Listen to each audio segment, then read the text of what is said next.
దట్టమైన అడవి. ఆ అడవిలో ఒక కొండ. ఆ కొండ కింద తిక్కలాపురం గ్రామం. ఆ గ్రామంలో ప్రతి ఒక్కరూ చిత్రంగా విచిత్రంగా ఉంటారు. ఈ ముసలావిడి పేరు ఆకులమ్మ. చాలా నెమ్మదిస్తురాలు.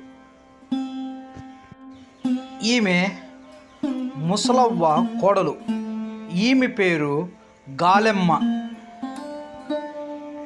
ఈ గాలెమ్మ అత్తను చాలా ప్రేమగా చూసుకుంటుంది. టయానికి వండి పెట్టడము, ఇంటి పనులన్నీ చాలా చక్కగా చేస్తూ ఉంటుంది గాలెమ్మ. ఈయన పేరు బుజ్జయ్య. తన కొడుకుతో ఇలా అంటుంది. అరే భీమయ్య, ఏందిరా ఈ బాధలు మనకు? నువ్వేమో నీ భార్యని అందగత్తి అని చెప్తావు. దాని ముఖం, శరీరం, ఆకారం చూస్తే పులిలాగా ఉంది. ఊర్లో వారంతా మన ఇంటికి రావడమే మానేశారు. ఊళ్ళో జరిగే శుభకార్యాలకు రావడమే మానేశారా?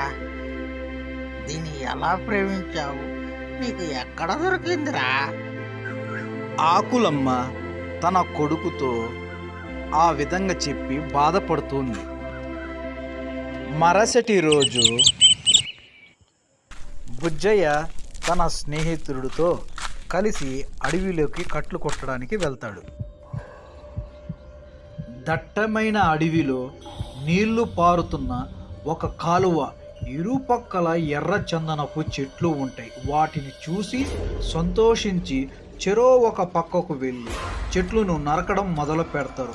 అంతలోని ఆకాశం కమ్ముకుని మెరుపులతో వర్షం పడుతుంది. అయినా ఆ వర్షానికి లెక్క చేయకుండా చెట్లను నరుకుతారు. కానీ ఇంకా భయంకరమైన మెరుపులు మెరవడంతో భయపడిపోయి చెరో ఒక పక్కకు వెళ్తారు.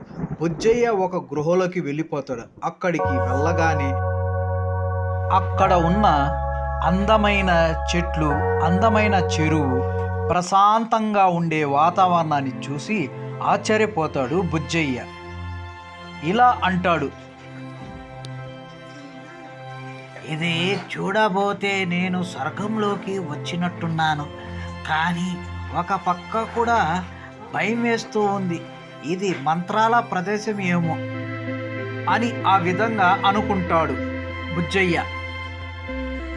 బుజ్జయ్య మాటలు విని ఆ చెరువులో నుంచి మెల్లగా నీటి దేవుడు ప్రత్యక్షమవుతాడు. బుజ్జయ్యను చూసి ఇలా అంటాడు బుజ్జయ్యతో. ఇది చాలా పవిత్రమైన ప్రదేశం. ఇక్కడికి దేవత కాంతులు, మునులకు మాత్రమే ప్రవేశం. ఇలాంటి చోటికి నువ్వు వచ్చావంటే నువ్వు చాలా పుణ్యాత్ముడు. నువ్వు ఇంటికి వెళ్ళగానే నీ భార్య మనిషి రూపంలోకి వస్తుంది. ఆ విధంగా చెప్పి అక్కడి నుంచి వెళ్ళిపోతాడు. అస్సలు ఇది నాకు అర్థమే కావటలేదు. అసలు ఏమి జరిగిందో కూడా నాకు అర్థం కావటం లేదు. బుజ్జయ్య అయోమయంలో పడిపోతాడు. కోడలా, నా కొడుకు పోయి 5 రోజులైంది, ఇంతవరకు ఇంటికి రాలేదు. కోడలా, నువ్వు మనిషి రూపంలో వచ్చేసావు కోడలా.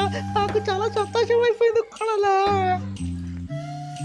బుజ్జయ్య తన స్నేహితుడు ఇద్దరు తిరిగి ఇంటికి బయలుదేరుతారు. బుజ్జయ్య ఇంటిలోకి రాగానే అటు ఇటు చూసి తన భార్య మామూలు మనిషి రూపంలో చూసి చాలా సంతోషిస్తాడు. ఫ్రెండ్స్, ఈ వీడియో కానీ నచ్చితే తప్పకుండా లైక్ చేయండి, షేర్ చేయండి, సబ్స్క్రైబ్ చేయండి.